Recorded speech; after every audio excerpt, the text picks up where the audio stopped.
चलो दर्शन करने के लिए।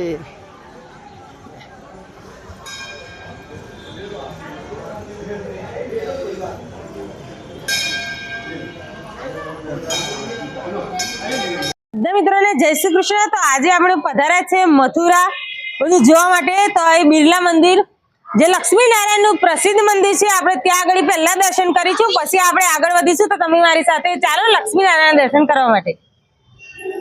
તો બધા મિત્રો ગોકુળ મથુરા આવો ને તો જરૂર અહીંયાથી દર્શન કરવા માટે આવજો।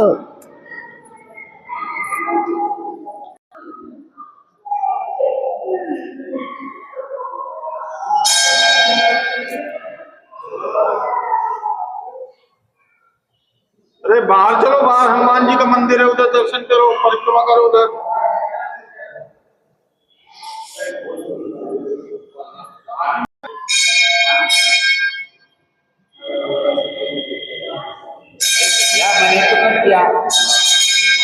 पहला मैं जे तमने दर्शन कराव्या ने भगवान श्री कृष्ण ना हता અને આપણે અત્યારે જે દર્શન કરી રહ્યા છે એ લક્ષ્મી અને માતા નારાયણ અને લક્ષ્મી માતા નારાયણ છે, બરાબર। તો આપણે એ દર્શન તમે આવો તો અચૂકથી કરજો।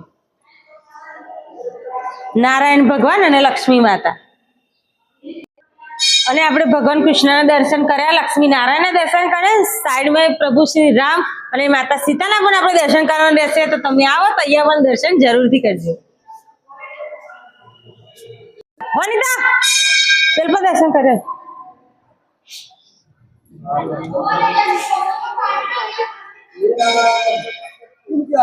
તો મથુરામાં જ્યારે આપણે બિરલા મંદિર દર્શન કરવા માટે આવ્યા છે ને, જોવા માટે ઘણી જગ્યાઓ છે અને ગીતા સ્તંભ છે, જે આખી ભાગવત ગીતા આપણી છે ને એ સ્તંભ પર લખેલી છે ને અત્યારે છે। તો તમે આવો ને તો અહીંયા આખી ગીતા લખેલી છે ને, અહીંયા પણ અચૂક તમે ફરવા આવજો।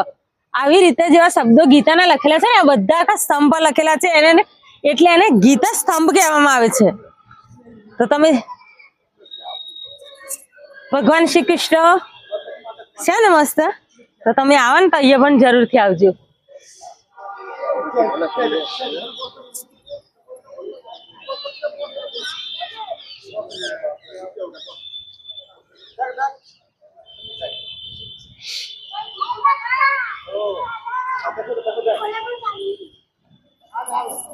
તો મિત્રો અહીંયા ગાડી ગીતા રથ પણ છે, તો તમે અહીંયા આવો ને તો ચડવાનું મનાય છે એવો, પણ આ જે રથ જેવો હતો ને એવો એકદમ મસ્ત સ્ટેચ્યુ બનાવેલું છે। તમે આવો ને ગીતા રથ નું તો જરૂરથી જોજો।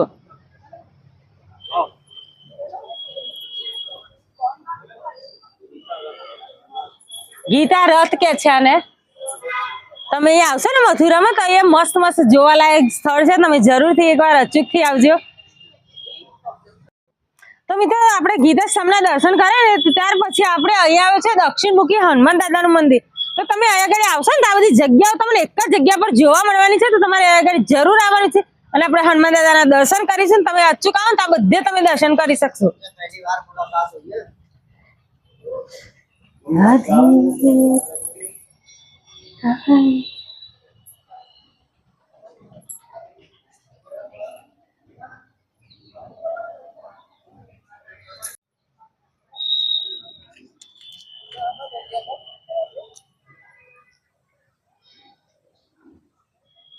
તો જ્યારે આપણે મંદિરની અંદર પ્રવેશ કરીએ છીએ ને ત્યારે તમને આ બધું લોકેશન અહીંયા આગળ જોવા મળી જવાનું છે। સુંદર એવું ગાર્ડન છે, બધું જ તમને અહીંયા જોવા મળશે। ગીતા સ્તંભ, રથ, હનુમાન દાદાના પણ દર્શન થશે ને। મસ્ત મસ્ત એવું લોકેશન જોવા માટે છે, ફોટોશૂટ કરવા માટે છે અને બધા અહીંયા ફૂલ છોડ એકદમ મસ્ત ગાર્ડન બાર્ડન કમ્પ્લીટ છે। તમે આવો તો એકવાર અચૂકથી અહીંયા દર્શન કરવા માટે જરૂરથી આવજો।